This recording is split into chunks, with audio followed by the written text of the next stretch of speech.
ეთერშია გადაცემა დიდი სივრცე.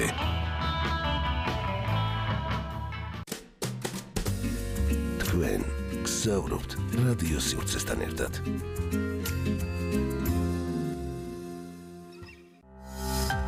ბიზნესი, ეკონომიკა, ანალიზი და დისკუსია ყველაფერზე. ეთერშია ბიზნეს ინსაიდერი.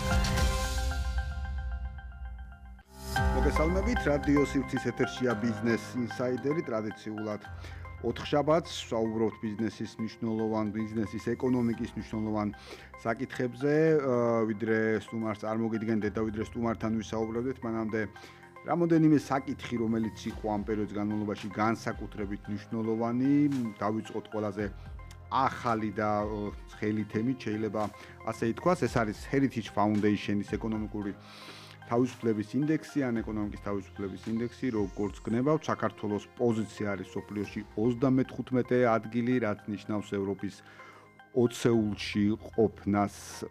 ინდექსი საკმაოდ ვრცელია, ძალიან ბევრ ნაწილს მოიცავს, ცხადია მას ჩვენ ბოლომდე ვერ გავშლით, თუმცა უნდა აღინიშნოს, რომ საქართველო ამ მაჩვენებლით უსწრებს ევროკავშირის და ნატოს წევრ 16 სახელმწიფოს აბსოლუტურად ყველა კანდიდატ ქვეყანას, თავისთავად ცხადია, რომელიც არის აქ წარმოდგენილი და ხშირად როდესაც ვაკეთებთ ხოლმე გარკვეული ტიპის ანალიზებს, როდესაც ვუყურებთ ხოლმე გარკვეული ტიპის ანალიზებს, ყოველთვის უნდა დავფიქრდეთ, შევხედოთ და შევაფასოთ ვითარება. Heritage Foundation არის ამერიკული უმსხვილესი ანალიტიკური ორგანიზაცია და დიახ, Heritage Foundation-ის შემთხვევით არდებს, დასკვნებს, ის ემყარება ასევე სხვა საკმაოდ სოლიდურ წყაროებს, წლები ააფასებს საქართველოს პოზიციებს და ბუნებრივია აი ამ წლების შეფასების შედეგია ის, რასაც ჩვენ ვიღებთ ამ პერიოდის განმავლობაში. განსაკუთრებით საინტერესოა რამოდენიმე კომპონენტი, თუმცა აუცილებლად მინდოდა ყურადღება გამომახვილებინა ერთ მნიშვნელოვან ასპექტზე. ეს ერთი მნიშვნელოვანი ასპექტი კიდევ ერთხელ რამოდენიმე პარამეტრიდან არის ბიზნესის თავისუფლება.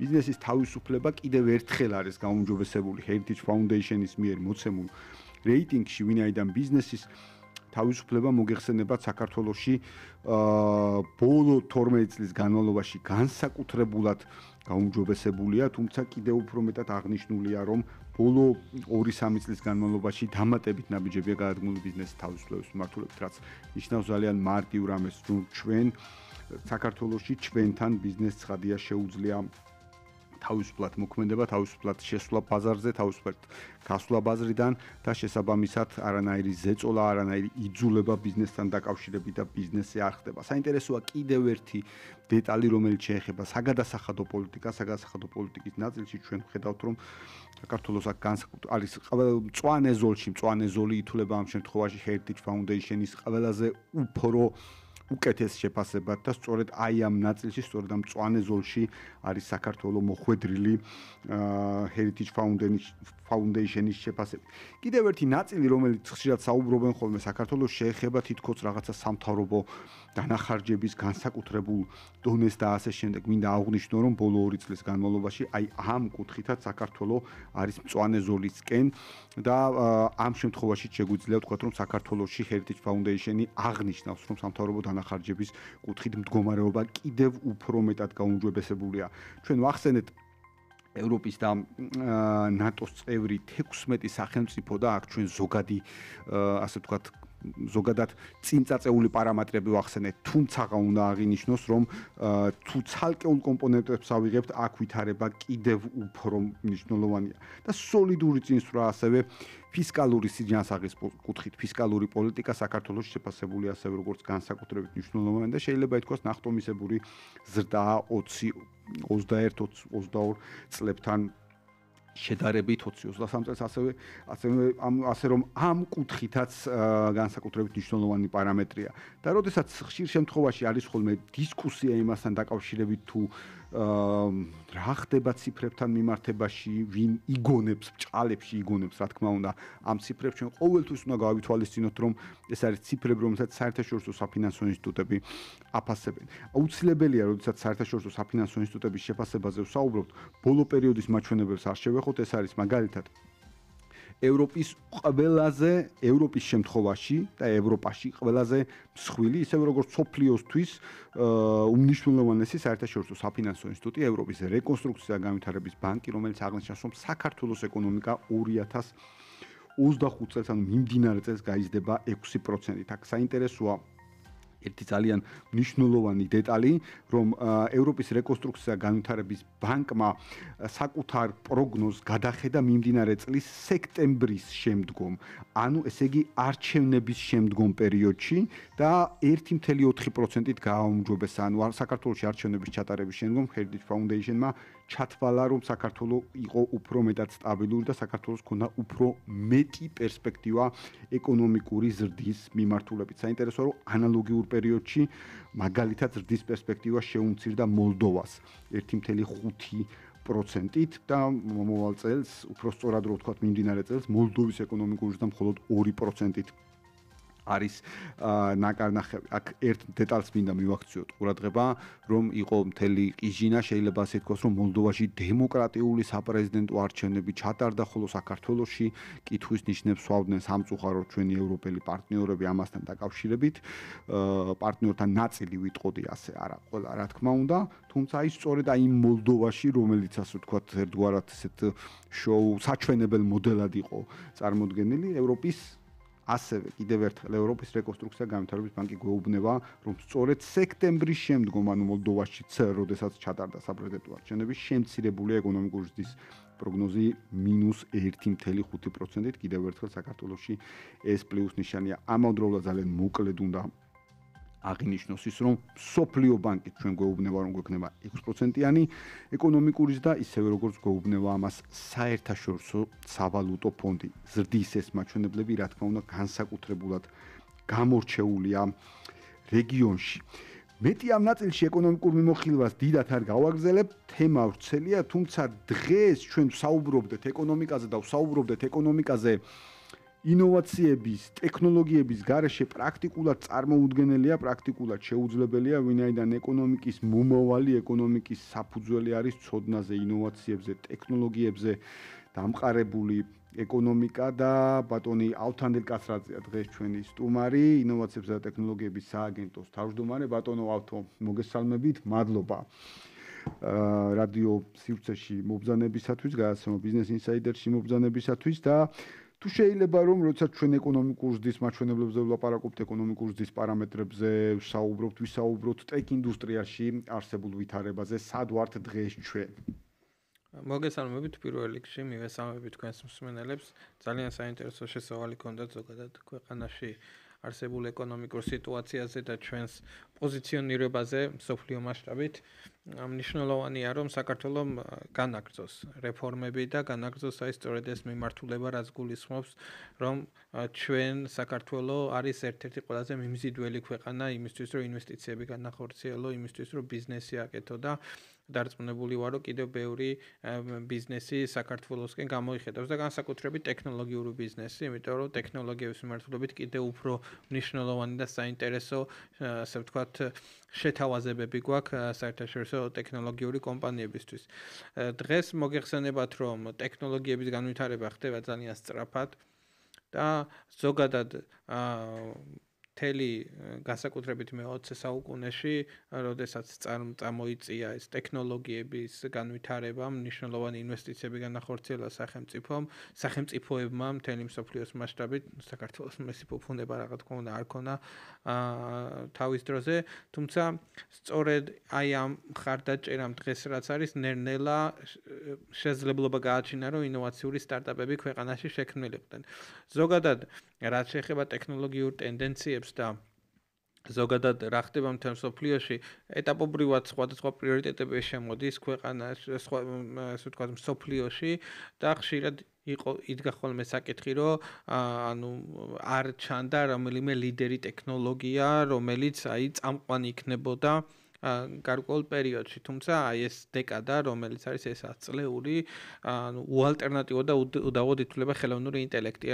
ამ დეკადას ქვია ხელოვნური ინტელექტის ეპოქა საერთოდ და ძალიან დიდი ინვესტიციები, განუზომლად დიდი ინვესტიციები იდება მთელ მსოფლიოში, განსაკუთრებით რა თქმა უნდა ორი ქვეყანა ლიდერებს ამ მიმართულებით, რომელიც ექსპონენციურად უსწრებს აბსოლუტურად სხვა ყველა ქვეყანას, ძალიან დიდი განსხვავებაა ამ ორ ქვეყანასა და სხვა ქვეყნებს შორის, ეს არის ამერიკის შეერთებული შტატები და ჩინეთი და ჩვენ ვფიქრობ, რომ მიუხედავად იმისა, რომ ეს ძალიან დიდი კონკურენცია და ძალიან დიდი ინვესტიციები იდება, პატარა ქვეყნებსაც აქვს მნიშვნელოვანი შესაძლებლობა, რომ იყვნენ აი ამ, ასე ვთქვათ, ხელოვნური ინტელექტის ეპოქაში მნიშვნელოვანი, ასე ვთქვათ, კონტრიბუტორები იმ კონკრეტული პროცესების მიმართ, იმიტომ რომ ეს არის ძალიან საფრთხილო საქმე, რთული საქმე, თუმცა დღეს ყოველდღიურობაში არის ხელოვნური ინტელექტი და რასაც არ უნდა ვაკეთებდეთ, შეუძლებელია ერთხელაც თუ ინტერნეტს მიერთებული ჩვენ ვართ ხელოვნური ინტელექტის ნაწილი. შესაბამისად, ამ მიმართულებით ძალიან საინტერესო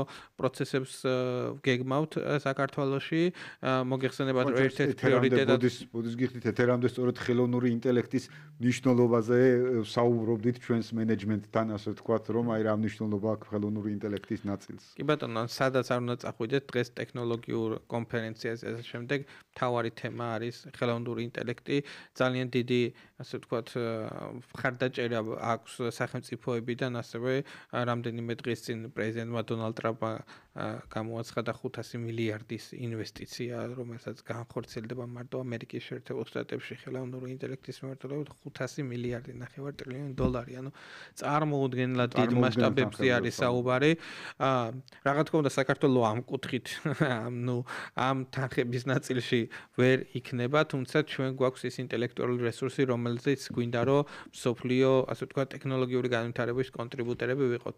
მოგეხსენებათ, რომ ჩვენ ხელოვნური ინტელექტის, ასე ვთქვათ, მონაცემთა ცენტრს და ასე ვთქვათ, computing power centers ვაკეთებთ ქუთაისში, სადაც იქნება წარმოდგენილი საქართველოსთვის საკმარისი მოცულობის შესაძლებლობები ტექნოლოგიური იმისთვის, რომ ჩვენ კვლევები გავაკეთოთ. ქუთაისი რადგან თქვენ ახსენეთ, ასე ვთქვათ, ქუთაისის ტექნოლოგიურ ჰაბზე მინდა რომ ვკითხოთ მეტი და უფრო ვრცლად. სად კეთდება, როგორ კეთდება, რას მოიცავს, ასე ვთქვათ, თქვენი სტუმრობა საინტერესო იყო ეთერის დაწყებამდეც, იმიტომ რომ ზუსტად საუბრობდით აი ამ საკითხებზე, როგორც ხელოვნური ინტელექტზე, ისე ტექნოლოგიურ ჰაბთან დაკავშირებით და ბუნებრივია ყველა საინტერესებს ჩვენს მსმენელს, მაყურებელს ამ ნაწილში რა იქნება ზუსტად. მოგეხსენებათ, რომ ჩვენთვის სამწუხაროდ ინოვაციების ტექნოლოგიების სააგენტოსთვის ქუთაისი იყო, ასე ვთქვათ, ერთ-ერთი ყველაზე მნიშვნელოვანი ადგილი, სადაც წარმოდგენილები არ ვიყავით ამდენი წლის განმავლობაში. მოგეხსენებათ, ჩვენ 9 ტექნოლოგიური პარკი გვაქვს მთელი საქართველოს მასშტაბით, თუმცა იმერეთში არც ერთი და ქუთაისში შესაბამისად არ გქონდა. ხო, რაც ანუ ასე ვთქვათ, ჩვენც ძალიან ესე უყურებთ, რომ მათ შორის შენობა კარგი უნდა იყოს, ასე შემდეგ, რომ იქ იმას აქვთ, ანუ რაღაც უხეშად რო ვთქვათ, სადარბაზოში არ ხსნით ტექნოპარკს და შესაბამისად არა ზოგადად არა სწორი გაგებით. ხო, ანუ ადამიანებმა უნდა იგრძნოს, რომ სხვა გარემოში ხვდებიან და თვისობრივად სხვა სამყაროა და თავისი მომავლის განვითარებისთვის მნიშვნელოვანი კომპონენტია. თუმცა საბოლოოდ მთავრობის გადაწყვეტილებით ესეთი შენობა გადმოგვეცა, რომ ღირდა საუბარია საქართველოს პარლამენტის საქართველოს პარლამენტის ყოფილი შენობაზე, სადაც ჩვენმა გუნდმა ეკონომიკის და განვითარების სამინისტროსთან და მინისტრის უშუალო ჩართულობითაც ძალიან საინტერესო და ყოვლის მომცველი, ასე ვთქვათ, კონცეფცია დაიდო, თუ რა უნდა განთავსდეს ამ ტექნოლოგიურ ჰაბში. რა თქმა უნდა, ჩვენი მთავარი დატვირთვა და ამოცანა მიმდინარეობს იმისკენ, რომ ეს იყოს რეგიონალური მასშტაბის მნიშვნელობის ცენტრი და არა მხოლოდ იმერეთისთვის ან საქართველოსთვის, არამედ მთელი რეგიონისთვის, ფართო რეგიონისთვის არ გულისხმობ მხოლოდ სამხრეთ კავკასიას, იგულისხმება ცენტრალური აზიაც, აღმოსავლეთ ევროპაც და ასე შემდეგ. შესაბამისად, ამ მიმართულებით რამდენიმე მნიშვნელოვანი კომპონენტი მინდა გამოვყო. პირველი არის, ასე ვთქვათ, სრულად ინტერაქციული სამეცნიერო და ტექნოლოგიური მუზეუმი, რომელიც რეგიონში იქნება უნიკალური. ბევრ განვითარებულ ქვეყნებში ეს, ასე ვთქვათ, რამდენიმე წელი უკვე არსებობს ესეთი მუზეუმები.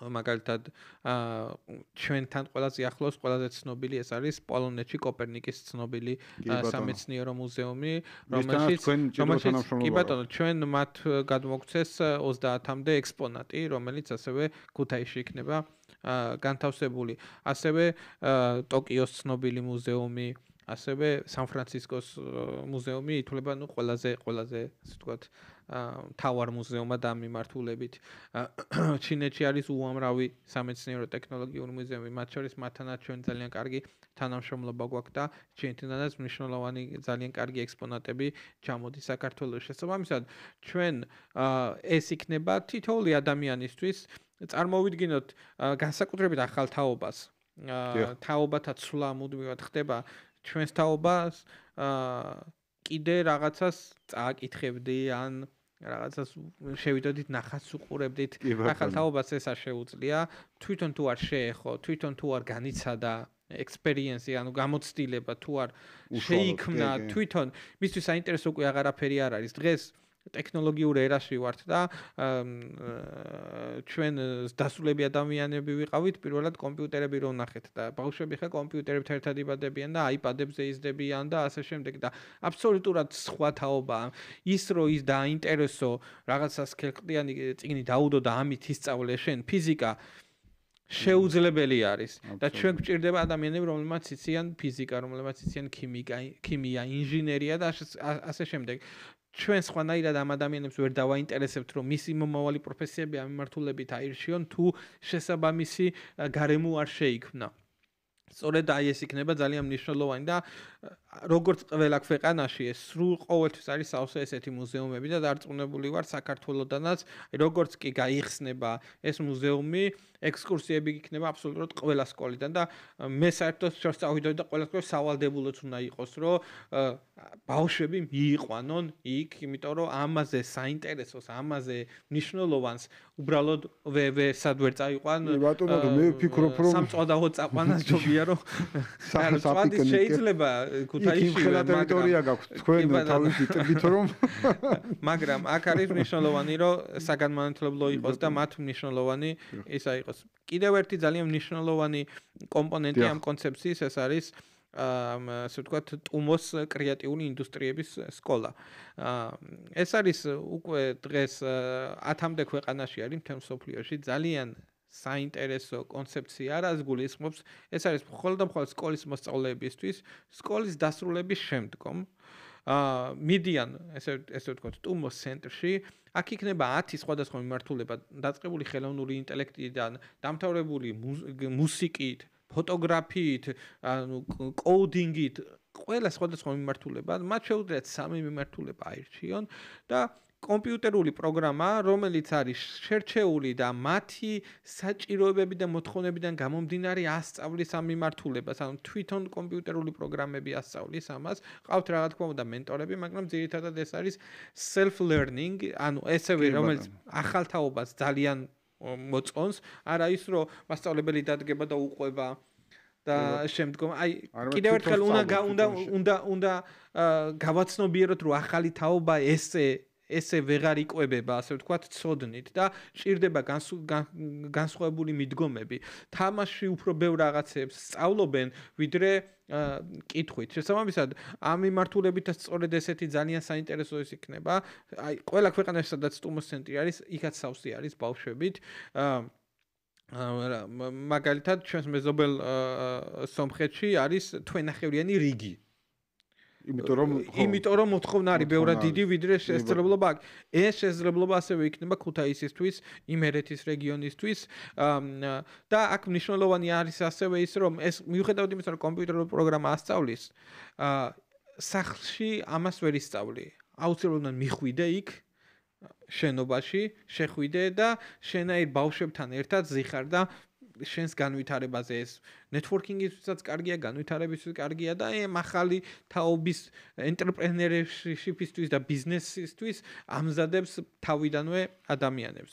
ასევე აქ განთავსდება ყველაზე დიდი ტექნოლოგიური პარკი საქართველოში, რაც ასევე მნიშვნელოვანია ადგილობრივი სტარტაპების მხარდაჭერისთვის. იქ იქნება ძალიან მაგარი coworking სივრცე, სადაც ინოვაციური იდეებით გასწავლად შეუძლიათ მივიდეს და სრულად უფასოდ გამოიყენოს ეს სივრცე და ასე შემდეგ სამუშაო სივრცე იქნება თავისუფალი, ასე ვთქვათ. ყველასთვის უფასოდ ჩვენს ყველა ტექნოლოგიურ პარკში ეს მიდგომა გვაქვს და ამას არ უხვევთ. ასევე აქ იქნება წარმოდგენილი რაც ვისაუბრე ხელოვნური ინტელექტის გამოთვლითი ცენტრი, ძალიან მძლავრი საქართველოს პირობებზე და ასევე აქ გათავსდება ასე ვთქვათ R&D თიმი, ანუ კვლევისა და განვითარებაში მომუშავე გუნდი, რომელიც იმუშავებს ქართულ ენაზე ხელოვნური ინტელექტის განვითარებაზე და ასევე იმუშავებს გლობალურ კვლევებზე, იგივე Horizon Europe-ის მიმართულებით და სხვა მიმართულებით, სადაც შეიძლება რომ ქართულმა ინტელექტუალურმა ძალამ მნიშვნელოვანი ასე ვთქვათ შედეგები დადოს. ასევე აქ განთავსდება მაგალითად აწარმოეს საქართველოს საკონსულტაციო ცენტრიც, საკპატენტის სატრენინგო მიმართულება. ეს ნაწილი მინდოდა კიდევ მეთქვა რომ ეს უწყებებს შორის თანამშრომლობა არის ხოლმე ამ კუთხით მნიშვნელოვანი და რა კომპონენტი იქნება იგივე საკპატენტიდან და აწარმოებიდან. საკპატენტიდან იქნება ძალიან ასე ვთქვათ საერთაშორისო დონის მსოფლიო ინტელექტუალური საკუთრების ორგანიზაციების დონის სტანდარტის და მასთან თანამშრომლობით სატრენინგო ცენტრი, რომელიც ადგილობრივ ასე ვთქვათ ბიზნესი იქნება ეს თუ დემსვირ დაინტერესებულს ასწავლის როგორ დააპატენტო, როგორ აიღო სავაჭრო ნიშანი, როგორ უნდა დაიცვა შენი იდეა და ასე შემდეგ. ყველა ამ მიმართულებით იქნება მუდმივად ტრენინგები ხელმისაწვდომი ამ ადამიანებისთვის. რაც შეეხება აწარმოეს საქართველოს და JITA ეს არის ინგლისურად ქვია sister organizations, ქართულად და არა უფრო ალბათ მოძმე ორგანიზაციები იქნება უფრო სწორი შეფასება. ჩვენ ერთ დღეს შევიქმნით ერთი თავრობის განკარგულებით, მათი მიმართულება არის ტრადიციული ბიზნესის მხარდაჭერა, ჩვენი არის ინოვაციური ბიზნესის მხარდაჭერა. ჩვენ არა მარტო ქუთაისის ნაწილში თანამშრომლობთ, მაგალითად, ერთად ვართ წარმოდგენილი თელავშიც, ერთად ვართ წარმოდგენილი გურჯაანშიც და ასე შემდეგ, ზუგდიდშიც და ასე შემდეგ. ძალიან რამდენიმე ადგილზე ჩვენ ეს მუდმივი თანამშრომლობა გვაქვს და ამ მიმართულებით განვითარდება და ბოლო კომპონენტი, რომელიც ასევე ქუთაისის ტექნოლოგიურ ჰაბზე მინდა ვთქვა, რაც არის მნიშვნელოვანი, ჩემი აზრით ერთ-ერთი ყველაზე მნიშვნელოვანი კომპონენტი ეს არის, რომ აქ ასევე განთავსდება საერთაშორისო ტექნოლოგიური კომპანიები. მოგეხსენებათ, რომ 150-მდე საერთაშორისო ტექნოლოგიური კომპანია არსებობს დღეს საქართველოში, დაწყებულია EPAM-დან, რომელიც მთელი მსოფლიოს მასშტაბით 70,000 თანამშრომელი ყავს, დამთავრებული უფრო პატარა კომპანიებისგანაც. და ჩვენთვის მნიშვნელოვანია, რომ ესეთი კომპანიები განთავსდეს ასევე აქ, რაც გულისხმობს, რომ აბსოლუტურად ყველა საფეხური იქნება იქ. როგორც შემეცნებითი ნაწილი, მუზეუმის ნაწილი, ასევე სწავლის ნაწილი, ტუმბო სკოლა, ასევე სტარტაპების შექმნის ნაწილი და ასევე დასაქმების შესაძლებლობა საერთაშორისო ტექნოლოგიურ კომპანიების შემოსვლა კიდევ უფრო განსაკუთრებით მნიშვნელოვანი ნაწილია. მე ვფიქრობ, იმიტომ რომ ანუ ისეთი რეალისტური, პრაქტიკული გამოცდილება, ცოცხალი გამოცდილებაა. და ეს არის შესაძლებლობა ადგილობრივი მოსახლეობისთვის დასაქმდეთ მაღალანაზღაურებად სამუშაოზე. მოგეხსენებათ, რომ 5-ჯერ უფრო მაღალი საშუალო ხელფასია საერთაშორისო ტექნოლოგიურ კომპანიებში, ვიდრე საქართველოში. შესაბამისად, ამას უზრუნველყოფთ ჩვენ, რომ ადგილზე იქნება ეს დასაქმების შესაძლებლობა. მათთვის რა თქმა უნდა, პირველ რიგში, როდესაც კადრების დამატებაზე იქნება საუბარი, ადგილობრივი მოსახლეობას იქნება შესაძლებლობა. ამიტომ ადგილობრივი მოსახლეობამ ასევე უნდა უზრუნველყოს, რომ იყოს პროფესიონალი, გადამზადდეს და ამის შესაძლებლობაც იქ იქნება, იმ ტუმბო სკოლა იქნება ეს თუ სხვადასხვა ტრენინგები, რომელსაც ჩვენ მუდმივად ავტარებთ, ეს შესაძლებლობები მუდმივად იქნება. ამიტომ ეს ძალიან მნიშვნელოვანი კომპონენტია. Რა თქმა უნდა, ეს მათ ოფისები უფასოდ არ გადაეცემა, ეს ჩვეულებრივად რა თქმა უნდა, ეს იქნება ასევე სახელმწიფოს შემოსული ფული, ასევე და რაც თავარია ადგილობრივი დასაქმების შესაძლებლობა და თან საერთაშორისო ტალანტის, ასე ვთქვათ, მიზიდვა მოხდება ქუთაისში. იმიტომ რომ ამ საერთაშორისო ტექნოლოგიურ კომპანიებს ბევრი საერთაშორისო ასე ვთქვათ ტალანტი ჩამოყავს ქვეყანაში და ძალიან მნიშვნელოვანია ეს სინერგია მოხდეს ადგილობრივ მოსახლეობასთან, იმიტომ რომ ჩვენ ამით ვსწავლობთ და ჩვენ ერთმანეთს ვასწავლით ზოგადად მთელი ეკოსისტემები ესე ვითარდება და რაც ჩვენ ყოველთვის მიმღებლები ვართ რა თქმა უნდა საერთაშორისო ტალანტის და ამასთან ერთად ჩვენი ასე ვთქვათ ეკოსისტემაც კიდევ უფრო ძლიერდება და მდიდრდება. კი ბატონო, თუ აუცილებლად მინდა გკითხოთ ისევე როგორც ახლა ტექნოლოგიური კომპანიები ვახსენეთ და სხვა შორის ის რომ საქართველოში მოხდა ძალიან ბევრი კომპანიის რელოკაცია ამ პერიოდის განმავლობაში იყო უმნიშვნელოვანესი ნაწილი რამოდენიმე ფაქტორით განპირობებული, მათ შორის იმ საგაზახადო შეღავათებით, რომელიც ამ სფეროში იქნა დაწესებული და სხვა შორის სულ რამოდენიმე დღის წინ ორ შაბათს ტელეკომპანია იმედში ბიზნეს ინსაიდერში ასევე საქართველოს პარლამენტის წევრთან ბატონ ვაკო თურნავასთან საუბრობდით ასევე პარლამენტის როლზე. აი თქვენ და პარლამენტის თანამშრომლობა რა ნაწილში იქნება კიდევ რომ აი ეს მაგალითები გადამდები იყოს, გადავდივართ თან სტარტაპების ნაწილზე ასევე, რომელიც ასევე თქვენი პირდაპირი მანდატია შეიძლება ასე ითქვას. პარლამენტის მიღებული კანონი იყო ის, რაც უზრუნველყოფდა საერთაშორისო ტექნოლოგიური კომპანიებისთვის 5%-იან საგადასახადო შეღავათს. მაშინაც ჩვენ აქტიურად ვიყავით ჩართული ინიცირების პროცესში, როდესაც ფინანსთა სამინისტრომ გააკეთა ამ პროექტის ინიცირება საქართველოს პარლამენტში, რაც გულისხმობდა საერთაშორისო ტექნოლოგიური კომპანიებისთვის 5%-იან საშემოსავლო გადასახადს, როდესაც 20% არის ზოგადად. ამან მართლა ძალიან დიდი შეღავათი მისცა საერთაშორისო ტექნოლოგიურ კომპანიას, რომ გადაეწყვიტათ სად გააკეთებდნენ ოფისს. ანუ ძალიან ასე ვთქვათ, დიდი ფუფუნება აქვს საერთაშორისო ტექნოლოგიურ კომპანიებს. აქვთ არჩევანის გრანდიოზული საშუალება. უამრავი არჩევანი, აბსოლუტურად ყველა ქვეყანა ცდილობს, რომ თავისკენ გადაკაჩოს, ასე ვთქვათ, საერთაშორისო დღესაც კი ეს ტექნოლოგიურ კომპანიები აქ ვინც არიან, ჩვენი მეზობელი და არა მარტო მეზობელი ქვეყნები მუდმივად ესაუბრებიან, რომ გადმოდით ჩვენთან და ასე შემდეგ, ხო? მათ აქვთ ასევე შესაძლებლობა, რომ იყვნენ ყველგან. მალდივებიდან დაწყებული, მე რა ვიცი, ალპები დამთავრებული. ანუ აქ არის სწორედ რომ ხო, ანუ სადაც უნდათ და ანუ აქ არ არის საკმარისი თუნდაც მარტო საგადასახადო მიმართულება, რომელიც ჩვენ გქონდა. ასევე ეს არის ტალანტების ნაწილი, რა ძალიან მნიშვნელოვანია და გადამზადებაში სახელმწიფო ძალიან დიდ ფულს ხარჯავს, რომ IT ტალანტი იყოს გადამზადებული. მარტო ინოვაციებისა და ტექნოლოგიების სააგენტოს უკვე 12000-მდე ადამიანი ყავს გადამზადებული IT ტრენინგების მიმართულებით, ხო? ამ წლების განმავლობაში. ესეც მნიშვნელოვანი და მიზანმიმართული ინვესტიცია იყო, რომ მზად ვიყოთ საერთაშორისო ტექნოლოგიური კომპანიების ქვეყანაში შემოსვლას. ასევე ზოგადად ინგლისურად არის რაღაც ბევრი ინგლისური სიტყვა ვიხმარე მე მგონი ბოდიშტკეს მაგრამ საერთაშორისო ტერმინები რომელიც quality of the living ანუ ცხოვრების ხარისხი და ამ კუთხით საქართველოს და რომელიც მათ შორის იზომება იმ შემოსავლებით რომელიც გაქვს და რას მიიღებ ამ თანხით ცხოვრების რა სასწაულებს ზოგადად ყველაფერი ხო ანუ თავისუფლება, დემოკრატია, არაკორუფცია, ეს ყველაფერი რომელსაც რეალურად საქართველოს თავაზობს ამ ადამიანებს და ამას ყველაფერს დამატებული ჩვენი ასე ვთქვათ ბუნებრივი სიმდიდრე ეს არის რა ქვია გეოგრაფიული კლიმატი, ზოგადად მთები, ზღვა, ეს ყველაფერი ზოგადად ტურისტულად რითაც ვართ მიმზიდველი, ხო? ეს ყველაფერი გადაითარგმნება იმაში, რომ ბევრ უცხოურ ტალანტს მას მოწონს უბრალოდ საქართველოში ცხოვრება.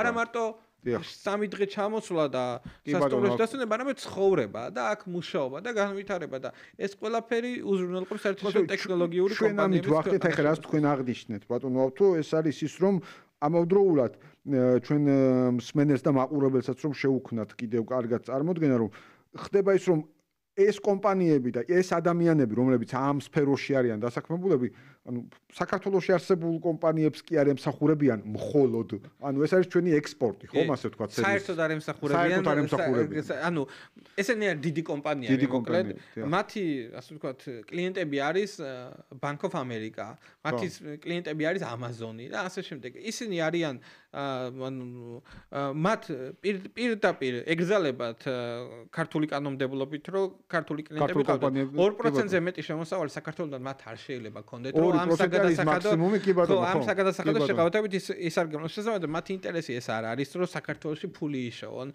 პირიქით საქართველოში შემოაქვთ მათ ფული იმიტომ რომ ეს არის 98% ფურცელზე, უბრალოდ თეორიულად, მაგრამ რეალურად 100% ეს არის ექსპორტი ჩვენი, ასე ვთქვათ, IT ექსპორტი, რაც არის ძალიან მნიშვნელოვანი. თქვენ ახსენეთ პარლამენტთან თანამშრომლობა სამომავლო და აქ უკვე ჩვენ მოგეხსენებათ, რომ უკვე მომზადებული გვაქვს სტარტაპებისთვის ასევე მნიშვნელოვანი საგადასახადო შეყავათები, თუმცა ეს არ არის მხოლოდ საგადასახადო. პირველ რიგში რაც განისაზღვრება ქვეყანაში ეს არის ინოვაციური სტარტაპის საკანონმდებლო სტატუსი, რომელსაც საქართველოს ინოვაციებისა და ტექნოლოგიების სააგენტო მიანიჭებს, უბრალოდ საქართველოს ინოვაციების ტექნოლოგიას განიხილავს და საქართველოს მთავრობის მიერ იქნება მინიჭებული, აი როგორც იგივე სტანდარტით, როგორც ხდება საერთაშორისო კომპანიების, საერთაშორისო ტექნოლოგიური კომპანიების მიერ, როდესაც მიმართავენ ფინანსთა სამინისტროს და ფინანსთა სამინისტრო უკვე მთავრობას მიმართავს და მთავრობის აქტით მათ მიენიჭებათ ეს სტატუსი ზუსტად ანალოგიური რეჟიმით. გახდებიან სტარტაპები, რომლებიც გლობალურ ბაზარზე ორიენტირებულები არიან, რომლებსაც მოზიდული აქვს საერთაშორისო ინვესტიციები, მათ შესაძლებლობა ექნებათ, რომ გახდნენ ინოვაციური სტარტაპის სტატუსის მატარებელი კომპანიები. რაც შესაძლებლობას მიცემს, რომ პირველი 3 წლის განმავლობაში 0% გადაიხადონ საშემოსავლო გადასახადი. მათი თავდაპირველ ეტაპზე ისინი მხოლოდ საშემოსავლო გადასახადს იხდიან. არანაირ მოგებაზე არ არის საუბარი ამ დროს. არანაირ მით უმეტეს როდესაც ტექნოლოგიურ და ექსპორტზე ორიენტირებულ კომპანია არანაირ DGG-ზე არ არის საუბარი. თუ ისინი საქართველოში ყიდიან პროდუქტს, რა თქმა უნდა გადაიხდიან DGG-ს, იმიტომ რომ საქართველოში ყველა თანაბარ სიტუაციაში უნდა იყოს, რა თქმა უნდა. მაგრამ როდესაც გლობალურ ბაზარზე გადიხარ, უკვე აბსოლუტურად დიდი შეღავათები გაქვს, ხო? ეს არის პირველი 3 წელი. ასევე ჩვენ გვაქვს კიდე ჩადებული დამატებითი ასე ვთქვათ ინცენტივები იმ კომპანიებისთვის, სტარტაპ კომპანიებისთვის, რომლებიც განვითარდებიან. კონკრეტული X თანხა, რომელსაც ეხა არ გავასაჯაროებ, იმიტომ რომ რამდენიმე დღეში ეს ისედაც ცნობილი გახდება, იმიტომ რომ პარლამენტს უკვე დაახლოებით 10 დღის ვადაში უნდა მივმართოთ ჩვენ მთავრობიდან. შესაბამისად კონკრეტული თანხა თუ მოიზიდა ამ 3 წლის განმავლობაში, ჩაერთვება ავტომატურად კიდევ 3 წლიანი რეჟიმი, სადაც 0%-ს არა, მაგრამ 5%-ს გადაიხდის მხოლოდ საშემოსავლო გადასახადის მიმართულებით. და შემდეგ კიდე უფრო ბევრად დიდი მოთხოვნა, რომ ამ 3 წლის მერე კიდე ინვესტიცია აწია ვენჩურული ფონდებისგან, რაც ნიშნავს, რომ კიდე უფრო სწრაფად ვითარდება ეს სტარტაპი. ჩაერთვება 4 წლიანი რეჟიმი კიდევ ერთი, სადაც 10% იქნება. ბატონო, თუ სწორად გავიგე, გარდა იმისა, რომ სტარტაპებს ასეთ ტიპის სტიმული მივცეთ, ამის პარალელურად ჩვენ ამ ინიციატივებით ხელს უწყობთ მათ ინტეგრაციას უფრო გლობალურ სივრცეში, ანუ მათ ვახალისებთ მათ გლობალიზაციას, კარგი გაგებით ხო? ანუ ჩვენ ეტაპობრივად მივყვებით, რომ სტარტაპების განვითარებასთან ერთად ასე ვთქვათ, სახელმწიფო ახალისებდეს მათ შემდგომ სტრუქტურაში სტარტაპი წარმოუდგენიათ ხომ რაღაცა მცირე ბიზნესად უნდა დარჩეს აუცილებლად. აი ეს მცირე ბიზნესი და ის რომ სტარტაპი შეიძლება იყოს სტარტაპი 1 წელი და 1 წლის მერე სტარტაპი არ ხარ. სტარტაპი შეიძლება იყოს 20 წელიც, შეიძლება იყოს 30 წელიც. რა თქმა უნდა ჩვენ ამდენხანს ესე ვერ მივყვებით, მაგრამ ჩვენ რასაც ასე ვთქვათ, ვთავაზობთ, მათ არის მართლაც იდეალური პირობები, რომ გლობალური დონის, ასე ვთქვათ, სტარტაპების შექმნათ. ეს ერთის მხრივ, რა თქმა უნდა, პირდაპირ ეფექტი ექნება დღეს არსებულ ქართულ ინოვაციურ სტარტაპებზე, რომლებიც ამ შესაძლებლობით უზრუნველყოფენ, რომ კიდევ უფრო ჩქარი ტემპით განვითარდნენ.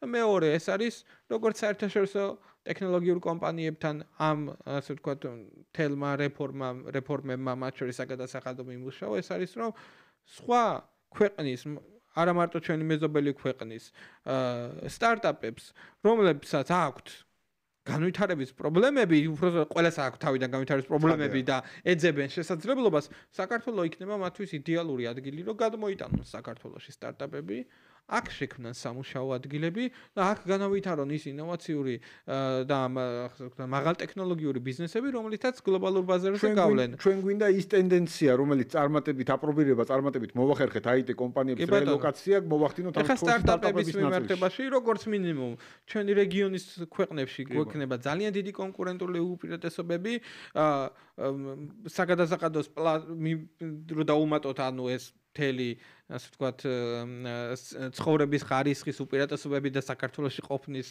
ასე ვთქვათ კი ბატონო რაც ჩამოვთვალეთ ღირებულებები მაგალითად ცენტრალური აზიის ქვეყნებიდან დღეს უკვე ვხედავ ძალიან ბევრ ტენდენციას, როდესაც ყაზახეთიდან, უზბეკეთიდან, ყირგიზეთიდან გადმოდიან მაღალი დონის სტარტაპები. ის სტარტაპები საქართველოში გადმოდიან ძირითადად სტარტაპები, რომლებსაც აქვთ გლობალური, ასე ვთქვათ, პოტენციალი. და ამბიცია რომ გლობალურ ბაზარზე გავიდნენ, ხო? ლოკალური სტარტაპები რა თქმა უნდა რჩებიან ამ ქვეყნებში. ჩვენ ლოკალურ სტარტაპებს ისედაც ამ მიმართულებით მხარდაჭერას არ უცხადებთ. რაც მინდოდა ასევე მეკითხარით თქვენს საგრანტო პროგრამებთან დაკავშირებით, ასევე ცოტა დრო გვაქვს და მინდა რომ ამ თემასთან დაკავშირებით ვისაუბროთ. როგორი გეგმები გვაქვს 2025 წელს ამ კუთხით, რა იქნება, ძირითადად გასაგებია ჯიდას პრიორიტეტები ისედაც, რაზეც ახლაც ვსაუბრობთ, მაგრამ აი უშუალოდ კიდევ სტარტაპებთან დაკავშირებით რომ უფრო კონკრეტულად ვთქვათ, რისთვის მოემზადონ ადამიანები, რომლებიც უნდათ რომ დაიწყონ ბიზნესი, აქვთ კარგი იდეები. ხო. რაც შეეხება სტარტაპებთან მიმართებაში და საგრანტო მიმართულებით, ჩვენ მოგეხსენებათ რომ 150,000 ლარიან საგრანტო პროგრამას ვახორციელებთ და ეხლა იქნება და თუ არ ვწდები 14 მარტს გამოცხადდება შემდგომი მიღება, ასევე რეგიონებში თბილისის გარდა მოსახლეობისთვის გვაქვს ცალკე საგრანტო პროგრამები, სადაც 25,000 ლარამდე გრანტის მოპოვება შეუძლია და ეხლა აი ამ ეტაპზეც მიმდინარეობს განცხადების მიღება აჭარაში, გურიაში და იმერეთში და ანუ ეტაპობრივად 4-ჯერ ცხადდება, შემდგომი იქნება უკვე მე სამეგრელო და სვანეთი და ასე შემდეგ და მთელი ასე ვთქვათ საქართველოს ყველა რეგიონს ექნება შესაძლებლობა მიიღონ ამ კონკურსში მონაწილეობა, წარმოადგინონ თავიანთი ინოვაციური იდეები და 25,000 ლარამდე მიიღონ დაფინანსება. ამ მიმართულებითაც 40 სტარტაპი ფინანსდება წლის განმავლობაში და 150,000 ლარიანი საგრანტო პროგრამისას. გარდა ამისა, ჩვენთვის აქ მნიშვნელოვანი სიახლე არის საერთაშორისო აქსელერატორების შემოყვანა, რომელიც გაგრძელდება და 500 გლობალი მოგეხსენებათ რომ არის საქართველოში. კი ბატონო, უკვე ანუ შემდგომი უბრალოდ უკვე იმ სტარტაპებისთვის, რომლებიც გლობალურ ბაზარზე გასვლისთვის მდადარიან, მათთვის არის 500, მაგრამ უკვე საწყის ეტაპზე, სადაც აი ეს საგრანტო პროგრამა, 150,000 ლარიანი საგრანტო პროგრამა იყო წარმოდგენილი შესაძლებლობებისთვის 150,000 ლარიანი საგრანტო პროგრამასთან ერთად მათ ექნება შესაძლებლობა რომ საერთაშორისო აქსელერაცია გაიარონ საქართველოში და უფრო სწრაფად განვითარდნენ ვიდრე მათ განვითარდებოდნენ მხოლოდ იმ ფულით რომელსაც ჩვენ მივიცოდით 150,000 ლარით. ანუ ამ აქსელერატორის კომბინაცია ამ შემთხვევაში შეიძლება. ამ აქსელერატორში მოხვედრის შემთხვევაში თუ ანუ ამ აქსელერატორთან ერთად შენი სტარტაპი ვითარდება, ასრულებს მაილსტონებს, ასრულებს იმ კონკრეტულ ჩელენჯებს, რომელიც მათ არის დასახული და ვითარდება და მიდის, მათ შეუძლიათ ამ აქსელერაციის ყოფნის განმავლობაში 200,000 ლარის, ასე ვთქვათ, საგრანტო დაფინანსება მიიღონ. შესაბამისად, სწავლასთან და განვითარებასთან ერთად ფულითაც იქნება უზრუნველყოფილი და ეს იქნება შესაძლებლობა 4 საერთაშორისო აქსელერატორი იქნება საქართველოს წარმოადგენილი, რაც მნიშვნელოვანია, რომ კონკურენცია იქნება ასევე ამ აქსელერატორებს შორისაც და თქვით გარკვეულ კონკურენციას. და ესეც ყველაფერი დაშენებულია ერთობლივად რომ წარმოვიდგინოთ, ესეთი მაღალი დონის განვითარების შესაძლებლობა, ფულის დაფინანსების მიღების შესაძლებლობა. აქეთ საგადასახადო შეღავათების, სტარტაპის სტატუსი და რა თქმა უნდა ეს ყველაფერი ჩვენ გვაძლევს იმის, ასე ვთქვათ, განჭვრეტის შესაძლებლობას, რომ საქართველო იქნება ძალიან მიმზიდველი ქვეყანა, მათ შორის სხვა ქვეყნის სტარტაპებიც რომ საქართველოს შემოვიდნენ, აქ შექმნან სამუშაო ადგილები, აქ განვითარდნენ და ქართული სტარტაპ ეკოსისტემა კიდევ უფრო სწრაფად განვითარდეს, ვიდრე ვითარდება. ჩვენ ყოველთვის გქონდა და გვექნება კიდეც რა თქმა უნდა მასშტაბის პრობლემა, 3,700,000 მოსახლეობა ვართ და გლობალურ კონკურენციაში გვჭირდება რა თქმა უნდა მათ შეიძლება მეტი ტალანტი იმისთვის რომ აი ეს 1001 იდეა საქართველოში მოხდეს, რომელიც ძალიან დიდ წარმატებებს აღწევს და ამ მიმართულებით რა თქმა უნდა საქართველოს მთავრობა მოწადებულია რომ მნიშვნელოვანი ასე ვთქვათ ნაბიჯები გადადგას. ზოგადად ინოვაციების მხარდაჭერა რა თქმა უნდა ამ მთავრობის ინიციირებით ხდებოდა 2014 წელს შეიქმნა ინოვაციებისა და ტექნოლოგიების სააგენტო, აქამდე არც ერთ წინა მთავრობას ამ მიმართულებისთვის იდეა არ მოსულა რომ ეს გაეკეთებინა. არ განუხორციელებია, ხო? მნიშვნელოვანია რომ აი ეს იმას ვქვათ რომ დავინახოთ რომ აი ეს დღეს რასაც ვსაუბრობთ წარმატებაზე და ინოვაციური ეკოსისტემის წარმატებაზე შეიქმნა ეხლა ხანს და თითქოს გონია რომ დიდი ხანია მიმართულებით არის ესე არ არის და კიდევ უფრო მეტი წარმატებები იქნება ჩვენი ქვეყნის მოსახლეობისთვის, ჩვენი ეკონომიკისთვის და თითოეული ადამიანის მომავლისთვის. ძალიან მოკლედ მინდა გკითხოთ აი ესეთი დაკვირვება როგორია თქვენი აი ახალგაზრდების ჩართულობასთან დაკავშირებით. აი იგივე საგრანტო კონკურსებთან დაკავშირებით. აი როგორია რეალურად კონკურსი როგორ დგება, ასე რომ ვთქვათ, რა, როგორია ხარისხი კონკურენციის. ანუ წარმოუდგენლად იზრდება ყოველწლიურად, რა თქმა უნდა, კონკურენცია, როგორც რაოდენობა, ხარისხი განსაკუთრებით და ანუ დღეს უბრალოდ ახალგაზრდას ვერ გააჩერებ იდეაში ქუჩაში, ვინც ჯიტა არ გავუგია, ინოვაციები არ გავუგია, ასე შემდეგ, ხო? კიდე არის რა თქმა უნდა სამუშაო განსაკუთრებით რეგიონებში და ამ მიმართულებითაც მნიშვნელოვანი სამუშაო იქნება. ამიტომ ზოგადად ჯობია რომ დღეს და ზოგადად ქვეყანაში ძალიან ბევრი ადამიანი ლაპარაკობს პოლიტიკაზე და პოლიტიკაზე ლაპარაკ ჯობია მომავალზე ვისაუბროთ, ტექნოლოგიებზე ვისაუბროთ, იმიტომ რომ აქ არის რეალურად მომავალი და ამ მიმართულებით მეტი ყურადღება იყოს, მათ შორის საინფორმაციო სივრცეშიც უფრო მეტად. ბევრი დრო ეთმობოდეს ესეთ თემებს. საუბრობს ამხელად ანხას. ხო, არა, ანუ მათთვის ახლა ამერიკული ყველაზე დიდი ეკონომიკა ამ მსოფლიოში ამერიკაში, ხო?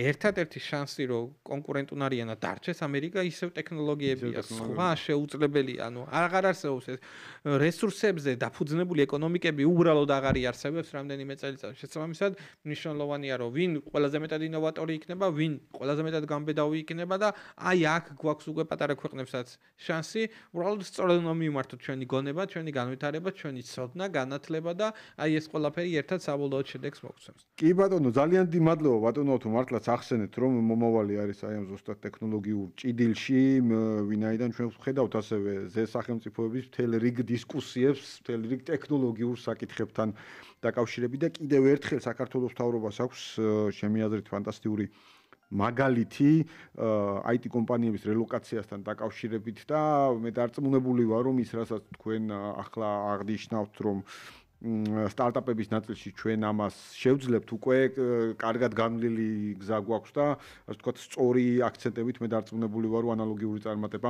ამ კუთხითაც გვექნება. კიდევ ერთხელ ძალიან დიდი მადლობა ბატონო ავთო რადიოში სტუმრობისთვის. რადიო სივრცის ეთერში მინდა აღვნიშნო რომ თქვენ არაერთხელ მოგიწევთ წლის განმავლობაში, ვინაიდან რადიო სივრცე დააკვირდება, რადიო სივრცისთვის განსაკუთრებით საინტერესოა ინოვაციების და ტექნოლოგიების საკითხი. დიდი მადლობა თქვენ. რადიო სივრცის ეთერში ბიზნეს ინსაიდერი დღეს დასრულებულია. ჩვენ დავბრუნდებით 4 შაბათს 5 საათზე. ბიზნესი, ეკონომიკა, ანალიზი და დისკუსია ყველაფერზე. ბიზნეს ინსაიდერი FM 98.5-ზე.